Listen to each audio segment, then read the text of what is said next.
Seringkali aku lihat beberapa penampakan makhluk gaib MG itu ya teman-teman ya.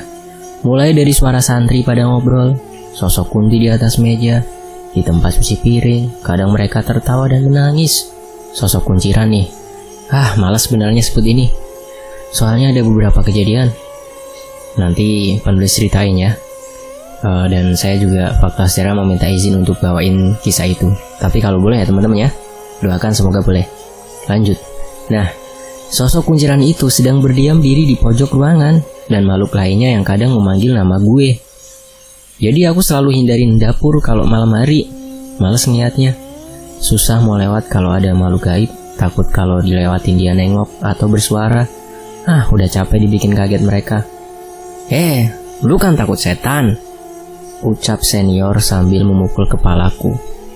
Aku cuma bisa diam aja. Males kalau lagi kayak gini harus ribut-ribut sama yang lain. Dengar gak lu? Sini gue kasih tahu kalau setan itu gak ada, jawabnya sambil mendorong badanku ke depan. Di sini aku cuma berdua sama dia. Santri yang lain enggak ngikutin kami. Mungkin mereka keliling atau berkumpul di masjid. Sesampainya di depan dapur, kami pun menuruni tangga menuju lorong dapur. Di dekat keran untuk cuci piring, aku lihat dia mengambil tali, seperti sudah disiapkan sebelumnya. Sini lu, coba lihat mana ada setan gak? Lihat sini, bentaknya sambil mengarahkan kepalaku melihat segala penjuru dapur. Jawab, ada gak setan? Perintahnya lagi. Ada, mereka ada, jawabku ketakutan. Emang lo tuh orang gila ya, jawabnya sambil tertawa kencang.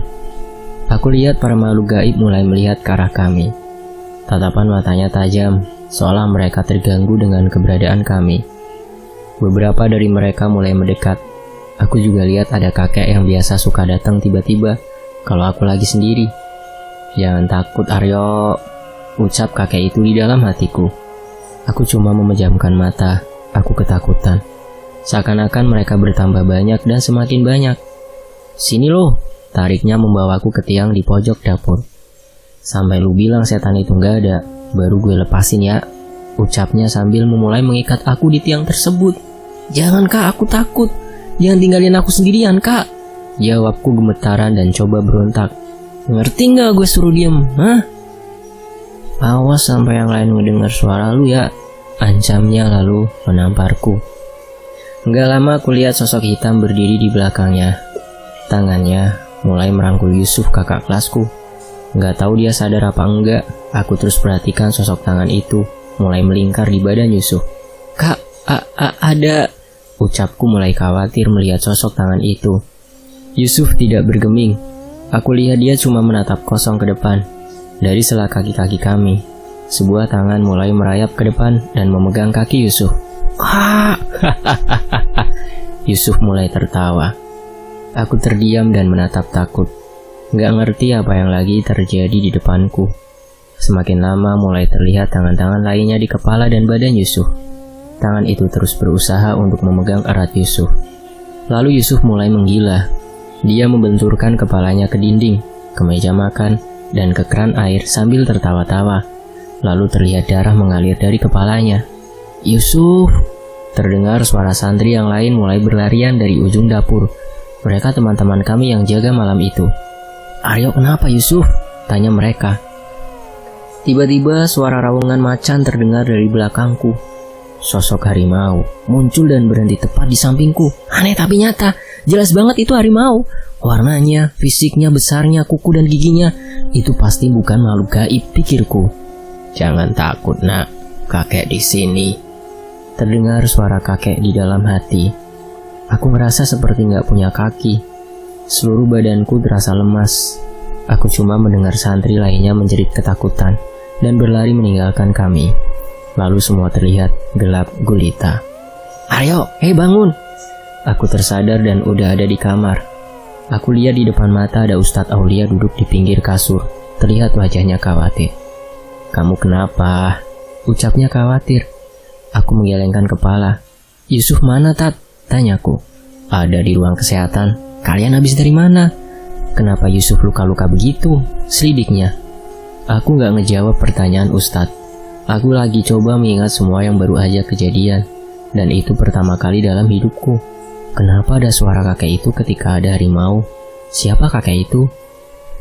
Ya udah, kamu istirahat aja ya. Kamu gak apa-apa kan? Kalau kamu lihat ada yang aneh di sini, bilang ya yuk, ucapnya. Aryo gak apa-apa Tat, jawabku. Lalu Ustadz Aulia meninggalkan aku di kamar. Aku terus memikirkan kejadian itu. Banyak pertanyaan yang terlintas di kepalaku. Esoknya, aku dengar info kalau tugas jaga malam ditiadakan untuk beberapa waktu ke depan. Maklum, waktu itu emang lagi beredar berita tentang penculikan kiai di pesantren-pesantren. Ada yang inget gak kiai di pesantren-pesantren diculik? Kalau tempat saya pakainya ninja. Itu serius kisah nyata waktu aku kelas 6 SD. Waktu ini narator fakta sejarah, saya Tony. Dulu waktu saya kelas 6 SD tuh. Kurang lebih segitu ya. Oke lanjut. Mungkin juga akibat kejadian yang menimpa aku dan Yusuf malam itu. Selanjutnya, tugas jaga malam digantikan oleh para ustadz selama beberapa minggu. Lalu beredar cerita di kalangan santri dari Yusuf dan teman-teman yang jaga malam itu, kalau aku adalah anak dukun yang telah menciderai Yusuf dengan media makhluk halus. Mereka mulai mencemooh dan menghindari aku. Biar terdengar menjengkelkan, tapi aku bersyukur setelah itu gak ada lagi yang membuli atau menganiayaku. Mereka cuma berbisik, "Awas jangan dekat-dekat itu anak," lalu pergi menghindar. Belajar lagi ya teman-teman ya. Ini Mas Prince Bandit nge-share pengetahuannya. Kunti yang berbungkus, genderu, dan teman-temannya yang suka nampak dan menakuti orang-orang, itu bukan wujud asli makhluk gaib teman-teman. Mereka mengetahui dan membentuk wujud yang paling kita takuti. Jadi jangan ada lagi yang bertanya, kenapa makhluk itu cuma ada di Indonesia? Yang mereka ada karena kita udah dicuci otak oleh media dengan bentuk yang menyeramkan. Semoga teredukasi ya teman-teman di sini. Dan saya makasih nih, Bang Prince Bandit. Lalu terdengar bisikan di dalam hati. Suara kakek itu lagi. Kamu melihat tapi tidak melihat, dan kamu mendengar tapi tidak mendengar. Sadari dan pahami ucapan kakek. Pesan beliau lagi. Sementara itu di waktu yang lain, malam itu, aku ngerasain jenuh, bosan dengan aktivitasku. Tatapan sinis para santri, kamarku. Pokoknya aku bosan segalanya yang terlihat monoton setiap harinya. Mending nyari angin deh di luar. Lumayan masih punya sisa rokok beberapa batang. Bisikku pelan lalu mengambil sebatang rokok di tumpukan pakaian dalam lemari. Lihat tuh, mau kemana dia malam-malam? Paling juga mau main sama goibnya. Emang beneran anak dukun ya si Aryo? Ya kalau manusia biasa gak mungkin Yusuf bisa celaka seperti itu. Terdengar mereka berbisik ketika aku berjalan melewati kamar sebelahku. Kejadian yang aku sama Yusuf alami memang membingungkan. Aku yang jelas-jelas ada di depannya aja gak tahu detail kejadian itu. Mungkin karena gelap. Selain beberapa tangan yang mencoba menggapai Yusuf, aku gak lihat apapun lagi. Bodoh amat lah, ucapku santai.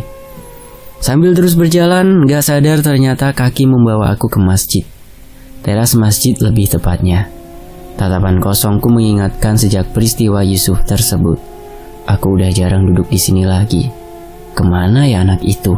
Batinku. Setelah memperhatikan keadaan masjid dan sekitarnya, aku putuskan untuk duduk di pinggirnya, lalu membakar sebatang rokok yang aku simpan di saku. Aku hembuskan kasar asap rokok yang hampir memenuhi paru-paruku. Malam itu sungguh sunyi, tanpa kehadiran santri lain dan kakek aneh yang biasa muncul tiba-tiba. Hanya terdengar suara jangkrik dan hembusan angin mengenai pepohonan. Itu adalah suasana yang paling aku suka, karena ketenangan membuatku bisa berpikir dengan baik dan jernih. Ternyata kamu masih ingat dan nunggu aku ya. Suara itu tiba-tiba terdengar memecahkan keheningan malam itu, membuat rokok yang aku pegang harus terjatuh dari tanganku. Lu siapa? Tanyaku sambil memungut rokok yang tadi jatuh. Pandanganku mengekor di ujung mata mencoba mencari asal suara. Kamu gak usah cari aku. Kemanapun kamu pergi aku selalu ada di dekatmu Aryo. Loh, kok kayak kakek aneh itu ya? Batinku sambil menghisap rokok santai. Memang setelah kakek aneh itu sering mencoba ngomong ke aku, akhirnya aku bisa membedakan antara suara aku ataupun kakek itu dalam hati. Aku juga gak ngerti gimana caranya. Tapi ketika kakek itu yang bicara, aku lihat mulutnya tertutup, diam. Namun suaranya terdengar di hatiku. Dan kali ini suara yang lagi ngobrol sama seperti aku, seperti kakek itu, terdengar di dalam hati. Dan ada suaranya menunjukkan kalau dia perempuan. Kakek itu ya? Iya, dia juga jagain kamu. Kalau sekarang ada dia di sini, aku gak bakal berani ngomong sama kamu, Aryo. Suaranya terdengar terkekeh ketika membahas kakek itu. Kenapa? Kakek galak ya sama kamu? Tanyaku sambil memijit kening. Masih gak percaya kalau malam ini aku ngomong sendirian dan itu terjadi di dalam hati. Hihi, gak apa-apa kok, kakek baik. Kamu kenapa duduk di sini? Ada yang ganggu kamu lagi? Murni, aku udah bilang kamu jangan ikut ngomong Hah? Aku kan gak nakutin Aryo, Kak. Hehehe, kalian berdua. Siapa Murni? Tanyaku heran, karena tiba-tiba ada suara perempuan lainnya dengan nada yang lebih renyah.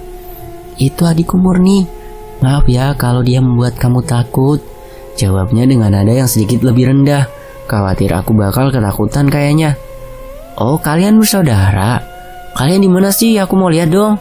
Pintaku penasaran sambil mencari mereka berdua ke segala arah. Belum waktunya, Aryo. Aku gak mau setelah kamu lihat kami, kamu gak mau lagi berteman dengan kami. Nadanya terdengar sedih. Ya udah, aku pergi dulu ya. Oh ya, aku Mirna. Kamu panggil saja namaku kalau ada masalah apapun ya.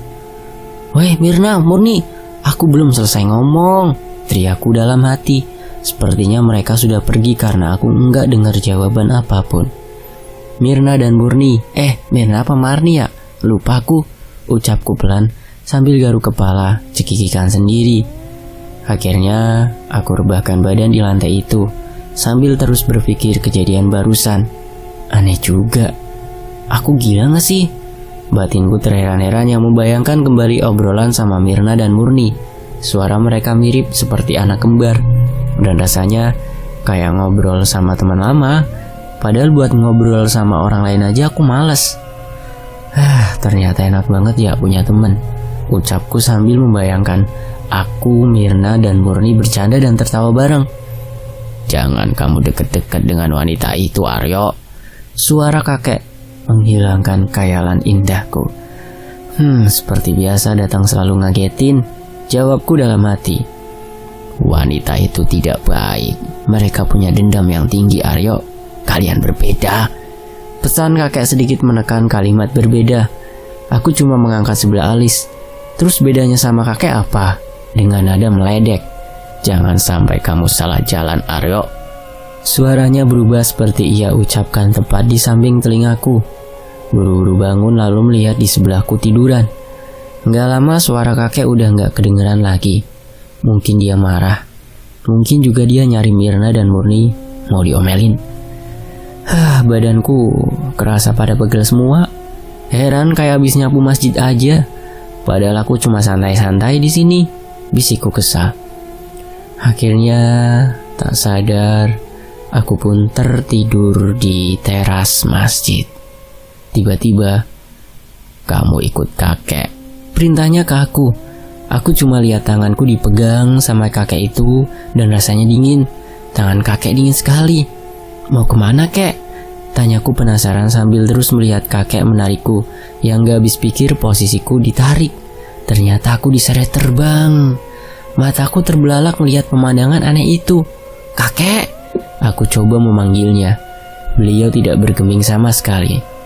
Aku hafal tempat ini. Aku dibawa ke dapur. Kenapa aku diajak ke dapur?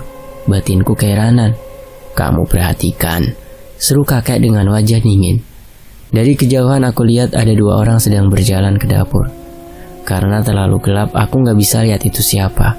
Mereka mulai memasuki tangga dapur. Sini lu, coba, lihat. Mana ada setan gak? Lihat sini. Jawab, ada gak setan? Ada, mereka ada. Emang lo tuh orang gila ya. Kakiku tiba-tiba bergetar mendengar suara itu. Iya, aku teringat kejadian di dapur waktu itu dan suara itu. Suara Yusuf yang membentak aku di dapur. Sebenarnya ada apa ini? Kenapa aku nggak bisa ngelihat bayangan yang suaranya seperti Yusuf? Aku cuma bisa ngelihat sosok dua bayangan tersebut. Batinku lemas.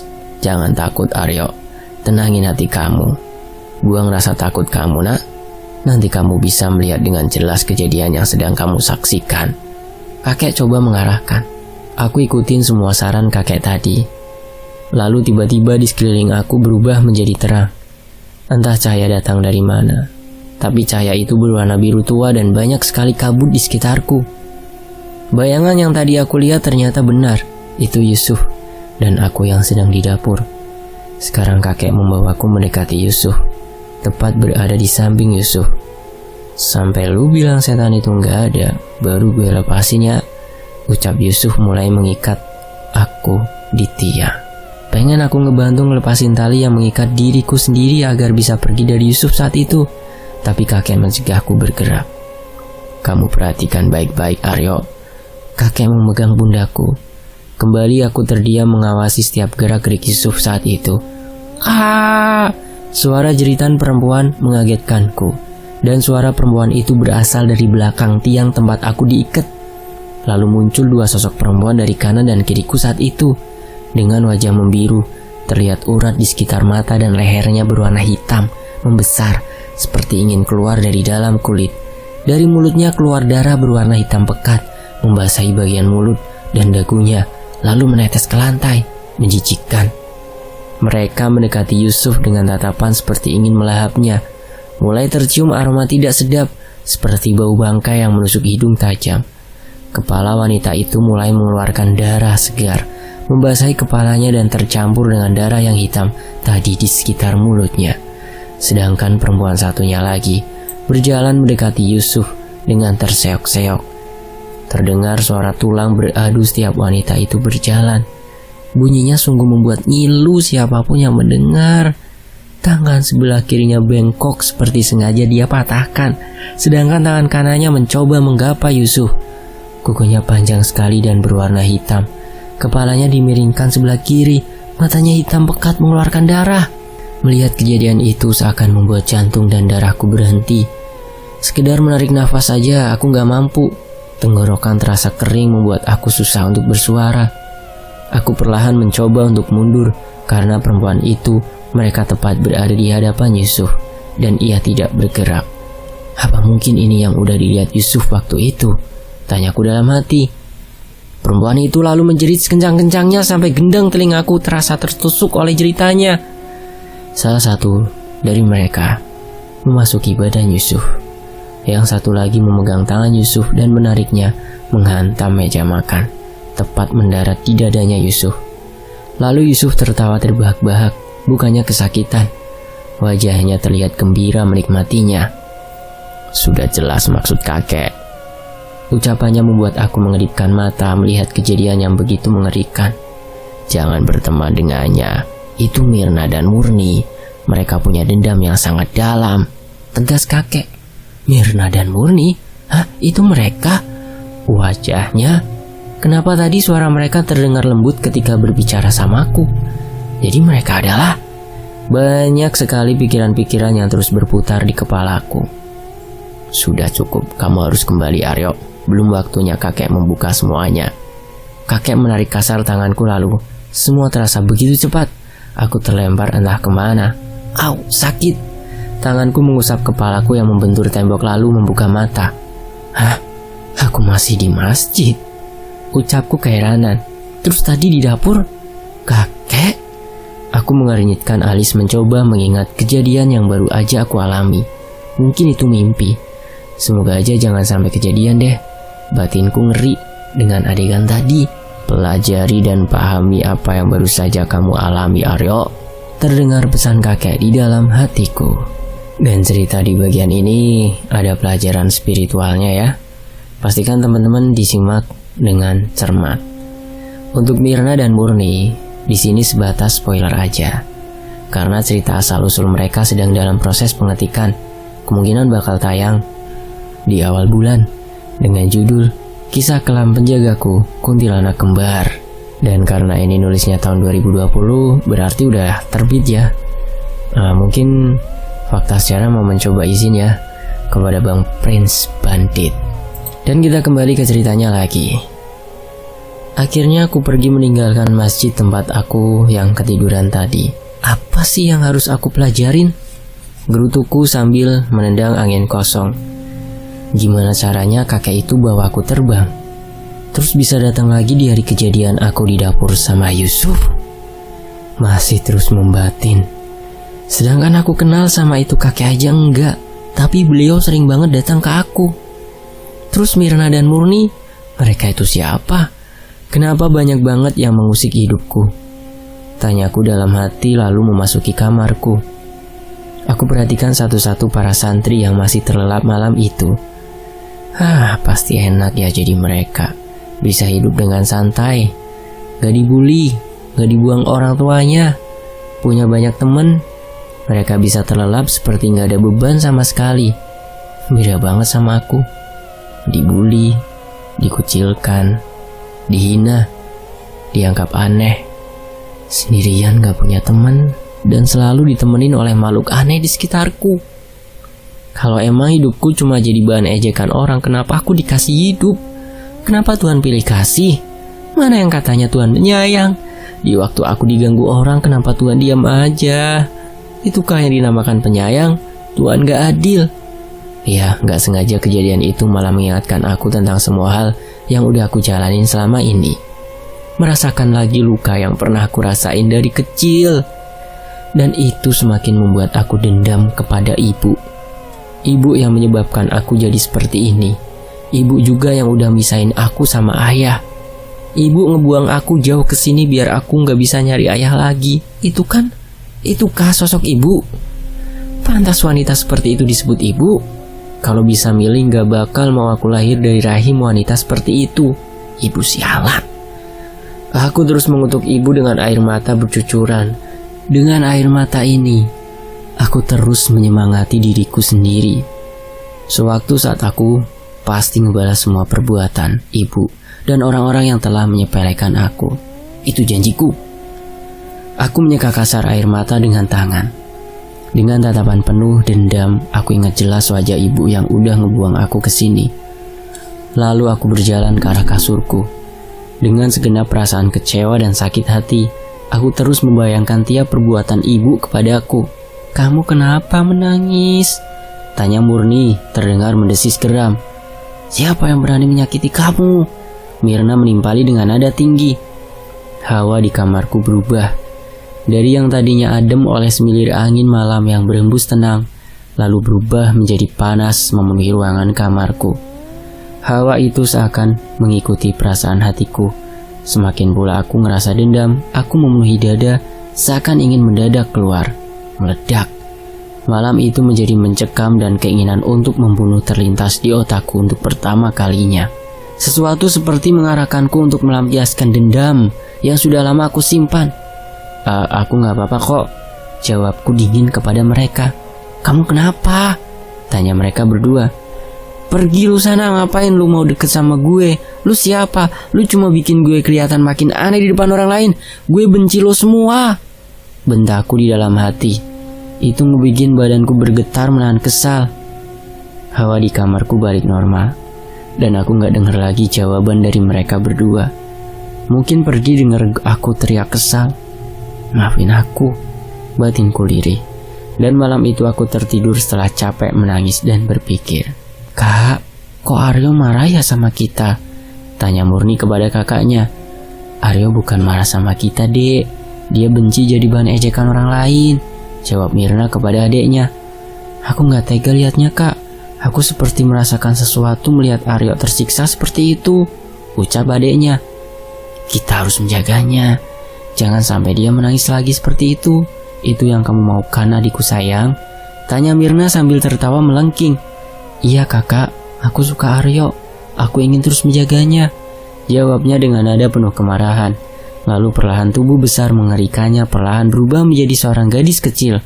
Rambut tergerai indah yang memegang sebuah boneka lengkap dengan setelan panjang berwarna hitam dan putih. Ialah sosok pertama kali yang dilihat Aryo waktu itu, yang melambai dan tersenyum menatap Aryo. Murni telah jatuh hati sejak pertama melihatnya, dan dia mencoba untuk menjaganya hingga saat ini. Adzan subuh berkumandang. Suaranya membuat santri yang jaga malam bergegas memasuki kamar para santri. Adalah kewajibannya untuk membangunkan santri agar tidak terlambat untuk sholat subuh berjamaah. Para santri mulai terbangun dan saling membangunkan satu sama lain. Udah, Aryo gak usah dibangunin. Iya, biarin aja, biar dia disiram nanti pagi. Biar malu itu anak dukun. Kan lumayan ada hiburan dia dimandiin di depan santriwati. Hus, udah jangan berisik, nanti dia bangun. Ayo berangkat, keburu telat. Matiin aja lampunya, biar gak kelihatan dia masih tidur. Lalu mereka semua pergi ke masjid. Bangun Aryo, mereka mengerjaimu, teriak Mirna dan Murni dari kejauhan terdengar sayup-sayup. Kak Yusuf, Aryo gak kelihatan di masjid. Kayaknya dia ketiduran lagi deh. Mulyadi melaporkan kepada Yusuf. Yusuf mendengar kabar itu langsung mengalihkan pandangan mencariku, dan dia tersenyum sinis. Mulyadi melihat Yusuf tersenyum merasa bangga dengan ide usilnya berhasil untuk mengerjai Aryo. Mulyadi teman satu angkatan Aryo. Sebenarnya dia tukang suruh kalau lagi berkumpul dengan teman angkatannya, karena badannya yang gemuk dan tampangnya yang blow on. Dia sering dijadikan bahan ejekan dan pukulan seperti Aryo. Yang membedakan adalah Aryo tidak tertarik berteman dengan mereka, sedangkan Mulyadi sengaja mencari muka agar dapat diterima oleh teman-teman angkatannya. Jadi mulai dari menuruti semua perintah teman-temannya, kadang dia juga menyarankan untuk mengerjai Aryo dan mempunyai cita-cita kelak Aryo yang akan menjadi pesuruh Mulyadi dan yang lainnya. Nggak sampai di situ, Mulyadi juga melaporkan kepada Ustadz Isa. Maaf Tat, sebenarnya saya takut untuk bilang sama Ustadz, soalnya saya diancam Tat. Mulyadi merajuk duduk dekat Ustadz Isa. Siapa yang berani mengancam santri di sini? Tanyanya dengan nada tegas. Aryo Tat, jawab Mul pelan sambil menundukkan kepala. Mati gue kalau sampai ketahuan bohong, yang ada gue bisa dihukum, batin Mul. Aryo, kemana itu anaknya? Di mana dia? Tanya Ustadz dengan nada jengkel. Aryo sudah sering dihukum para ustadz dengan semua kenakalannya, dan Aryo adalah santri favorit Ustadz Isa. Kepada Aryo dia melampiaskan semua amarah dan kekesalan yang dia dapat dari yang lainnya. Jadi jangan heran Ustadz Isa terlihat menggila ketika menghukum Aryo. Cuma di hadapan Ustadz Aulia, dia bersikap baik kepada Aryo. Tadi saya nggak sengaja melihat Aryo mematikan lampu kamarnya Tat, dan dia menyadari saya melihatnya. Lalu dia menarik dan mencekik saya mengancam kalau sampai saya melaporkan itu saya akan dipukuli olehnya. Dia bilang dia lagi malas pergi ke masjid. Terang Mul berbohong, seakan diciptakan dengan bakat berbohong. Mul sangat menikmati kebohongan yang dia ucapkan dari mulut sialannya itu. Semakin brengsek tuh anak, udah mulai berani mengganggu dan mengancam santri lainnya, ucap Ustadz Isa dengan nada tinggi menahan emosi. Mul, panggil Yusuf menghadap saya, perintahnya kepada Mulyadi. Baik Tat, jawab Mul semangat lalu membalik badan mencari Yusuf. Mampus kamu Aryo, ucap Mul pelan lalu tersenyum. Kak, dipanggil Ustadz Isa, ucap Mul mencolek bau Yusuf. Oke makasih Mul, jawab Yusuf lalu berlalu mendekati Ustadz Isa. Mul melihat dari kejauhan. Isa dan Yusuf terlihat sedang berdiskusi serius. Mul tersenyum jahat, membayangi Aryo akan disiksa pagi ini. Gak lama Isa pergi diikutin oleh Yusuf dari belakang. Selamat pagi, mohon untuk nama yang disebutkan berikut ini. Aryo, Imam, Enda, Indra, Angga, dan Jati diharapkan berkumpul di depan ruangan pembinaan dikarenakan melakukan pelanggaran yaitu tidak menjalankan sholat subuh berjamaah. Terima kasih. Mul dan santri lain yang mendengar pemberitahuan yang diucapkan lewat toa yang berasal dari ruang pembinaan lalu beramai-ramai pergi meninggalkan masjid. Ruangan itu memang dikhususkan untuk para santri yang melanggar peraturan, dari bolos sholat berjamaah, bolos sekolah, ketahuan atau ada laporan santri yang berbahasa daerah atau Indonesia, berpacaran, ketahuan pergi keluar pesantren tanpa izin dan lain sebagainya. Di ruangan itu pula berkumpul para ustadz dan santri kakak kelas yang mempunyai jabatan tertentu. Bangun bego, teriak Mul sambil tertawa. Ada juga yang menggetok besi ranjangku pakai sapu dan alat pel yang menimbulkan bunyi nyaring di telinga. Lalu ada yang mengguncangkan ranjangku sambil tertawa-tawa. "Cepat bangunin dia, tarik aja bajunya." Terusin aja biar dia gak betah terus pindah kamar. Malas juga sekamar sama anak dukun. Jadi banyak setannya kamar kita. Karena suara yang begitu berisik akhirnya aku bangun. "Kenapa ini?" tanyaku kesal. "Bangun lu sialan, tuh dipanggil ke ruang pembinaan. Mampus lu ketahuan gak sholat subuh," ejekmu lalu melemparkan sapu ke arahku. Aku berhasil menghindari lemparan sapu itu, lalu bergegas turun dari kasur, berjalan mendekati Mul dan berbisik, "Anjing lu." Di telinganya kemudian berjalan keluar kamar. "Ngomong apa lu barusan ah? Berani lu sama gue? Sini kalau berani," teriak Mul dari dalam kamar. Aku berhenti dan menatap ke arah Mul. "Dasar anak idiot, berani gara-gara ada pendukung," jawabku pelan lalu kembali berjalan meninggalkannya. Mul sempat terhentak melihat Aryo berhenti. Jantungnya sedikit agak cepat berdetak dan kakinya mulai bergetar. Ia takut kalau Aryo akan kembali masuk ke kamar menanggapi tantangannya. Untung Aryo cuma menatap tajam lalu pergi meninggalkannya. Di depan ruang pembinaan, Aryo masuk ke dalam. Perintah Yusuf dengan nada benci. Kelihatan dia benci banget sama aku. Mungkin gara-gara kejadian waktu itu. Aku berjalan mendekatinya dan berhenti di samping menatap tajam matanya. Yusuf terlihat sedikit ketakutan di matanya begitu aku lihat dia. Aku kembali berjalan melewatinya dengan wajah dingin. "Dasar anak sialan, jangan lu kira gue takut sama lu. Lihat aja nanti," gerutu Yusuf terdengar di telingaku. Dan lagi-lagi aku cuma bisa tersenyum penuh dendam. Di dalam ruangan itu aku lihat Ustadz Isa duduk di mejanya, lengkap dengan peralatan menyiksa yang sering dia gunakan. Gunting, pemukul kasti, sorban, rotan, dan lain sebagainya. Ini Ustadz yang banyak dibanggakan di luar sana. Lihatnya aja bikin mau muntah, geli. Batinku kesal karena aku udah tahu apa yang bakal terjadi dikit lagi. Kemana tadi kamu? Saya nggak lihat di masjid, tanya Ustadz itu. "Ketiduran," jawabku malas melihat dia merokok santai di depanku. "Saya nggak dengar." "Jawab lebih keras," perintah Ustadz. "Ketiduran, Tat," jawabku dengan nada tinggi. Dia menaruh rokoknya lalu mendatangiku. "Apa maksud kamu teriak di depan saya? Plak. Tangan besarnya mendarat tepat di pipiku, membuat sekitar wajahku memerah. Panas.